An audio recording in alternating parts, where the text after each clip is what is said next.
Before we start, please make sure to like this video and hit this subscribe button, so you never miss a story like this. And also comments where you are watching from, how many sons and daughters you have. Thanks. My name is Margaret James. I'm from Savannah, Georgia. And let me tell you something my mama always said. Blood may make you related, but respect is what makes you family. And the moment my grandson stood up in front of that restaurant, in front of a dozen of his spoiled friends, pointed at me, his grandmother, and laughed. Like I was some joke on the menu. That was the moment I knew. I had stayed silent for too long. Can someone please get this old woman a chair before she breaks her hip trying to sit with the young crowd? Those were his exact words. Loud, disrespectful. On purpose, and the whole table laughed. Even the waitress stopped mid-step, eyes wide, like she couldn't believe it. But he just smirked, leaned back in his chair like some king on a throne. I stared at him. Jason, my only grandson. The boy I used to rock to sleep, the boy I made scrambled eggs for every Saturday when his parents went out, and now here he was, acting like I was a burden, like I was beneath him. I beg your pardon, I said, standing tall, though my knees ached from the long walk over. Jason didn't even look up from his phone. I'm just saying, Grandma, this isn't the retirement center. We're celebrating real accomplishments here. Not people who knit socks and complain about back. In my day, the table burst out laughing again. That was it. My heart was pounding so hard I could barely breathe, but not because of embarrassment. Because of rage. I walked straight to the middle of the table, picked up the champagne glass in front of him, and dropped it. Smashed it. Right there. The entire restaurant went quiet. And I leaned in close, my voice sharp like a knife. Shaking but deadly calm. You may mock me, Jason. But I raised your father to be better than this. Clearly he failed, but maybe now's the time to tell you why. He rolled his eyes. Oh great, here comes another one of your emotional TED Talks. You want a TED Talk? I snapped. Here's one. Your real father is not the man you think he is, and your mother. She's not the saint you post about online.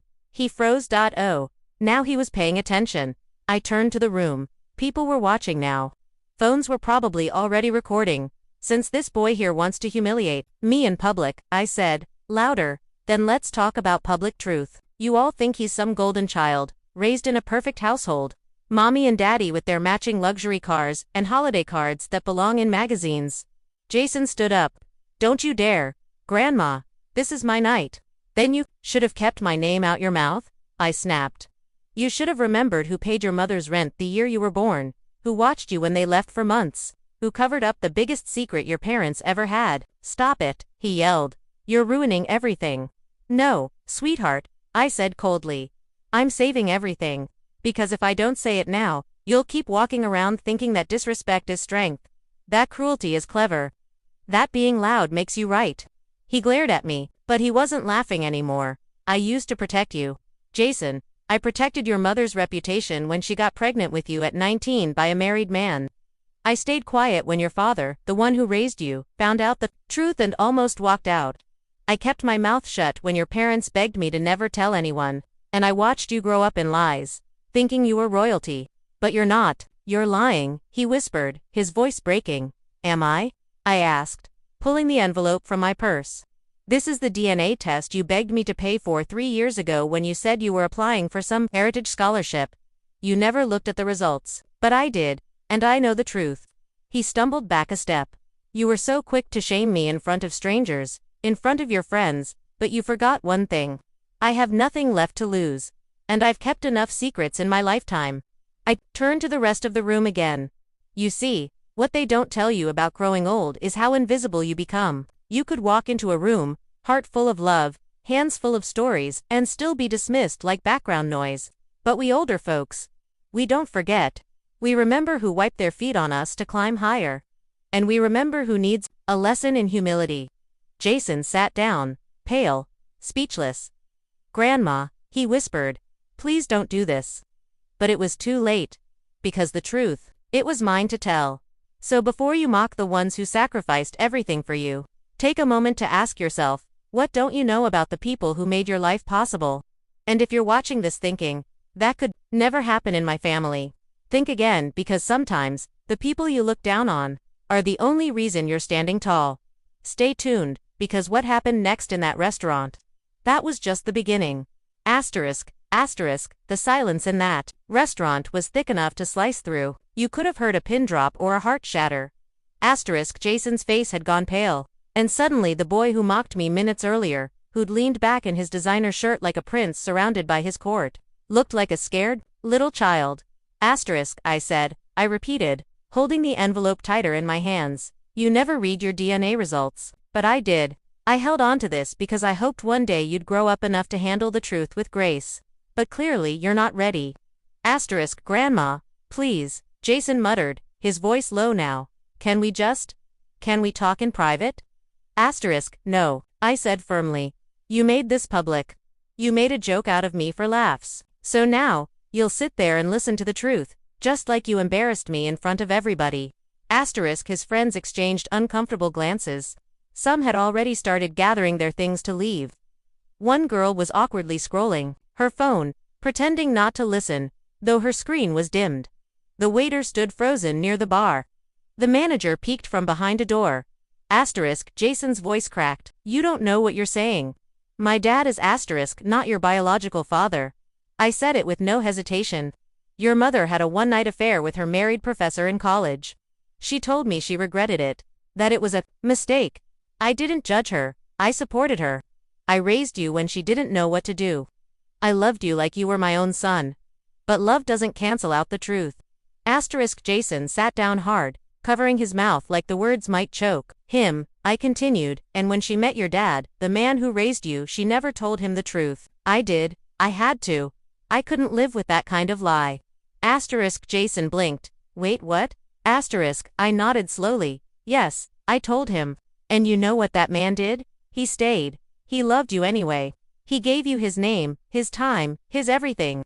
He sacrificed his dreams just to keep your family whole. Asterisk, his eyes filled with tears now.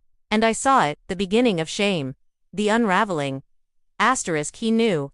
Jason asked, almost in a whisper. Asterisk, yes. He knew, and he stayed quiet because he didn't want to ruin your childhood. He never wanted you to feel less than. He loved you truly, and he thought one day, when you were older, your mother would tell you, but she never did, because she was afraid of losing the picture-perfect life she built. Asterisk, Jason sat there shaking, his hand trembling on the table. Asterisk, your father is a better man than you give him credit for, I said. But you've grown up thinking people owe you something. That respect is automatic just because you have status.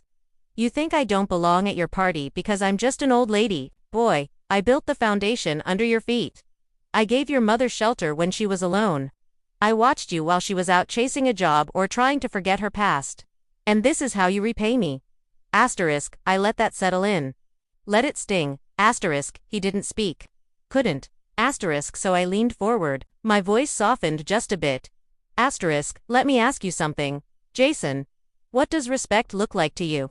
People clapping when you walk into a room. People liking your pictures online. Is that what you think earns honor? Because let me tell you, honor is how you treat people who have nothing left to offer you. Asterisk, he wiped a tear from his cheek, quickly, hoping no one saw. But I did. Asterisk, I'm sorry, he said weakly. Asterisk, no, you're not, I shot back. You're embarrassed, but you're not sorry, not yet. That takes growth. That takes looking at your reflection and realizing that entitlement doesn't look good on anyone, no matter how expensive your shoes are. Asterisk, then I looked around the room at his friends, still frozen in their seats. Asterisk, I don't care what the rest of you think of me. I've lived long enough to bury my pride and raise a child that wasn't mine. And I'll say this once, loud and clear, if you ever become the kind of person who laughs at your elders, who mocks the hands that fed you, who forgets the truth in pursuit of your ego, then you don't need enemies. You've already destroyed yourself. Jason finally looked up at me, really looked. Asterisk, the boy in him was gone. What sat in front of me now was a man who'd just realized the weight of his own actions. Asterisk, I didn't know, he whispered. I didn't know any of it. Asterisk, I know, I said, folding the envelope slowly. That's the problem. I turned to leave. I didn't come here to humiliate you, Jason. I came to celebrate with you. I came because despite everything, I still love you. But love without truth is just another lie in a shiny box. And I've lived too long to keep wrapping lies in ribbons. He stood up behind me. Wait, he said. I stopped. But I didn't turn around. Can we start over? He asked. Can we talk? Just us. I finally turned my head and met his eyes. That depends, I said. Are you ready to listen? Without defending yourself, are you ready to be a man? Not just in age, but in humility. He nodded. Slowly. Yes. I gave him a small nod. Then come find me. When you're ready. And I walked out. It wasn't revenge. It wasn't about proving I was right. It was about reminding a generation that somewhere between ambition and arrogance, they forgot where they came from. It had been 2 days since that public fallout. I hadn't heard a word from Jason. And honestly, I didn't expect to. Sometimes, pride keeps the young from picking up the phone. But then again, shame has a way of echoing louder than silence. So, when I heard a knock at my door on a rainy Sunday morning, I wasn't surprised to find him standing there, soaked through. Eyes red, hands trembling like he'd rehearsed this moment over and over but still didn't know how to start. Grandma, he said. No swagger, no smirk, just Jason. I made coffee, I said softly. Stepping aside, he followed me into the kitchen and sat quietly at the table, his hoodie dripping onto the floor. He didn't speak right away, and I didn't push. Some silences carry weight. You have to let them land before you speak. I told them, he finally said. Mom and Dad. I told them what you said. I nodded slowly, and he rubbed his face with both hands, exhaling hard. It was like watching a dam break. Mom started crying. Dad didn't say much at first, just sat there, because it's not new to him, I said gently. Jason looked up, confused. But why didn't he ever tell me? Because sometimes love isn't loud, I answered. Sometimes love is choosing silence. So a child can feel whole. He wiped his nose. I told Mom she lied to me. My whole life. She got mad, said I had no right to judge her, that she did the best she could. She did, I said. But she also chose fear over truth. And that has consequences. Jason shook his head, voice cracking. I yelled. I said things I shouldn't have. I told her she ruined everything. That I hated her. I paused, then leaned forward. Do you? He looked at me like I'd slapped him. No, of course not, I was just angry. I feel like I don't know who I am anymore. Jason, I said, locking eyes with him. You are who you choose to be. Not who biology says you are. And that man, the one you yelled at in the restaurant, was not the man your father raised. He swallowed hard. I know, there was a long pause. I'm scared, he admitted. I feel like everything I knew is fake. It's not fake, I said. It's just flawed, and that's okay. Families aren't perfect. They're messy, complicated, but if there's love at the center, real love, it's worth saving. He nodded, tears falling freely now. I want to fix it, he whispered, but I don't know how. You start by saying, I'm sorry, I said. Not to clear your conscience, but to heal someone else's heart. That night, I went with him. He stood in front of his parents. My daughter and her husband, a trembling young man trying to find his voice, again. Not the arrogant, polished tone he used with his friends, not the shallow, cocky words that echoed off marble and leather. No, this voice was raw, honest, stripped down to the truth. I was cruel to Grandma, he said, facing his mother. I said things no grandson should ever say. I embarrassed her, mocked her, and then I found out everything about you, about Dad, about me. And I felt like the ground fell out from under me. She sat there, silent, eyes filled with glassy tears. I don't hate you, he continued, voice shaking. But I don't trust you right now. I don't trust what you've told me. Or what you didn't. I don't even know what parts of my life were built on love, and what parts were built on lies. She opened her mouth, but he held up a hand. Let me finish, he said gently. I blamed Grandma. I blamed both of you. But the truth is, I was living in a bubble. One, where I thought I was better than everyone, and I treated people like trash, including the one person who loved me enough to carry my truth for 20 years. That's when he looked at me. You didn't expose me. You protected me. Even when I didn't deserve it. I felt my throat tighten, but I kept still. I'm sorry, he whispered. My daughter broke down. I was scared, she sobbed. I didn't want to lose your father. I didn't want you to grow up thinking you were a mistake. Asterisk, but I was never a mistake, he said firmly. I was just left in the dark. And that hurts worse. Asterisk, then he turned to the man who raised him.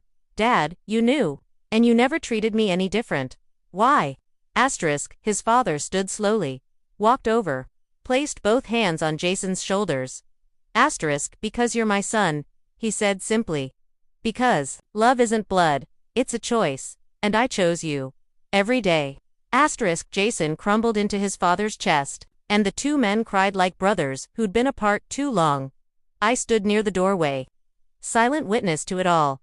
Asterisk, the family I'd protected, lied for, prayed for, suffered for, was finally confronting the cracks they'd tried so hard to plaster over. Asterisk, it wasn't perfect. But it was real. Asterisk, and that, my dear, is where healing begins. People think change happens like in the movies, one big moment, fireworks, tears, and then suddenly, transformation. Asterisk, but that's not how it works in real life. Asterisk, real change is awkward. It's quiet. It stumbles. It starts with a crack in the mirror, then slowly, piece by piece, you stop recognizing who you were, and start building who you want to become. Jason didn't become a better man overnight. But the next week, he showed up at my house with an apology bouquet and something far more powerful than flowers, a plan. Asterisk, I want to host a dinner, he said, a real one. Not at some luxury restaurant, at your house. I'll cook. Asterisk, I raised an eyebrow. You cook? Asterisk, he grinned sheepishly. I've been watching YouTube tutorials.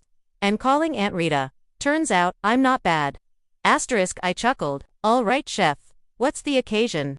Asterisk, his smile faded slightly. I need to fix what I broke. And I want the people who saw me at my worst to see me now. The night of the dinner, Jason transformed my modest dining room into something beautiful. Not expensive, just thoughtful. Asterisk, he folded napkins himself. He lit candles. He played music that wasn't full of bass and ego, and he invited his parents, his girlfriend, to close friends, including the one who'd laughed along when he mocked me, and me. Asterisk, when we sat down, there was tension in the air. The last time we'd been in a room like this together, it ended in humiliation. But Jason stood and cleared his throat. Asterisk, before we eat, he said, voice calm but strong, I need to say something. Asterisk, he looked around. Last week, I embarrassed myself. And worse, I hurt someone who's been the backbone of this family. I mocked my grandmother in public. I let my ego speak louder than my heart. And I'm ashamed. Asterisk, the room was silent. His friend squirmed in his seat. His girlfriend stared at him with wide eyes. His mother looked like she might cry again. Asterisk, but I've learned something since then, Jason continued. I learned that truth is messy. That family is more than just who raises you, it's who protects you, even when it costs them everything. He turned to me. You didn't owe me the truth, Grandma. You owed me love, and you gave it. Over and over, without asking for anything back. I see that now. My heart swelled, but I stayed quiet. Then he turned to his friend. Asterisk, bro, I laughed with you. I thought humiliating her was funny, but it wasn't, it was weak. And if you want to stay in my life, really be my friend, then you need to respect the people who made me who I am. The friend looked stunned, embarrassed, but he nodded. Jason exhaled deeply. Asterisk, I used to think having money made me important, but I've never felt more proud than I do now standing here, trying to be better. Then he raised his glass. To the truth. However hard, however late, because it's never too late to grow up. Everyone raised their glasses. Asterisk, after dinner, I pulled him aside. Asterisk, you know, I said, you didn't have to do all this. The apology was enough. Asterisk, he shook his head. No, words were enough for you. But I needed to do something. Because I wasn't just cruel to you. I was cruel to the boy I used to be, the one who could have been kind, but chose the spotlight. Instead, I looked at him then, really looked, and for the first time, I didn't see the cocky teenager with the flashy shoes and louder-than-life attitude. I saw a man. Asterisk, a man who had fallen flat on his face, and got back up with his heart still intact. A week later, Jason asked me to come to his college campus.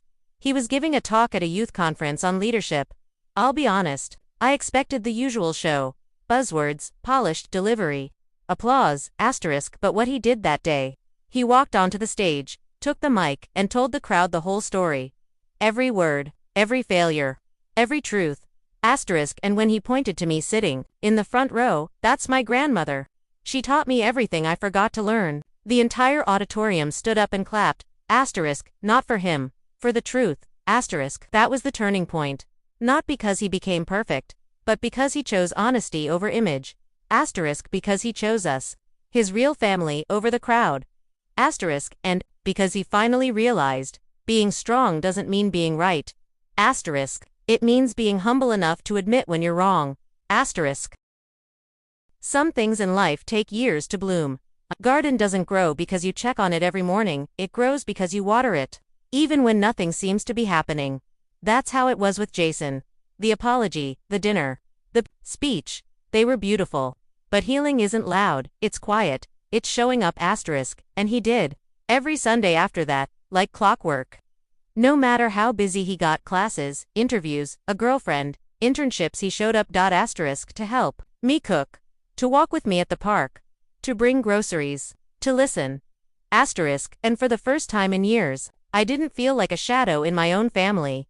Then, one rainy Thursday, a letter came in the mail. Asterisk, it was old, yellowed, fragile. It had my name, in handwriting I hadn't seen in decades. Asterisk, Jason handed it to me when he came over that evening. Asterisk, what's this? He asked, curious.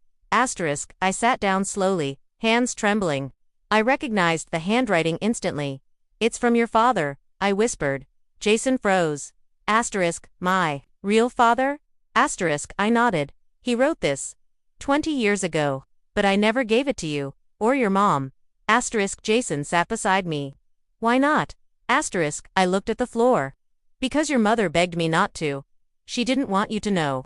She wanted to protect you from the pain. But maybe I made a mistake. He didn't speak. So I handed him the letter. He read it out loud. Asterisk, greater than my dearest son. Asterisk, you may never read this. You may never even know who I am, but I want you to know something. I loved you. Asterisk, your mother and I made mistakes. Big ones. And when she told me she was pregnant, I panicked. I ran. I regret that every day. Asterisk, your grandmother is the strongest woman I know. She raised your mother alone, and now, she's raising you. She's doing what I wasn't man enough to do. Asterisk, one day, I hope you understand. One day, I hope you forgive me. And one day, I hope you make better choices than I did. Asterisk, be kind. Be brave, and never forget where you came from. Michael. When he finished reading, Jason didn't say a word. Asterisk, he just sat there, holding that letter like it was made of fire and ice. Asterisk, then he said, quietly, he ran away, but he still wrote this. Asterisk, yes, I said. He never stopped loving you. He just didn't know how to come back. Jason's eyes welled with tears, but you stayed. Asterisk, I nodded. I had to. Not because I had to fix anyone's mistakes, but because you were mine, too. He hugged me tight, asterisk, for the first time in his life. Not as the boy who needed guidance, asterisk, but as the man who finally understood the weight of love, the cost of sacrifice. Months passed. Jason graduated with honors.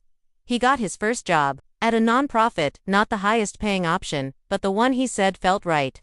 And one day, he showed up at my door in a suit. Grandma, he said, I need you to come with me. Asterisk, to where? Asterisk, he smiled. To a surprise. We drove across town. Asterisk, he parked outside a small brick building with a faded sign that read, Legacy Youth Center. I followed him inside. And there it was, a new plaque by the front desk. Asterisk, greater than the Margaret Ann Foundation, asterisk, in honor of the woman who taught me what real strength looks like. I covered my mouth. You did this. Asterisk, Jason nodded. We give mentorship. Meals, a safe space. For kids who grew up like me, angry, confused, abandoned. Asterisk, I turned to him. Jason, asterisk, I'm not perfect, he said, voice breaking.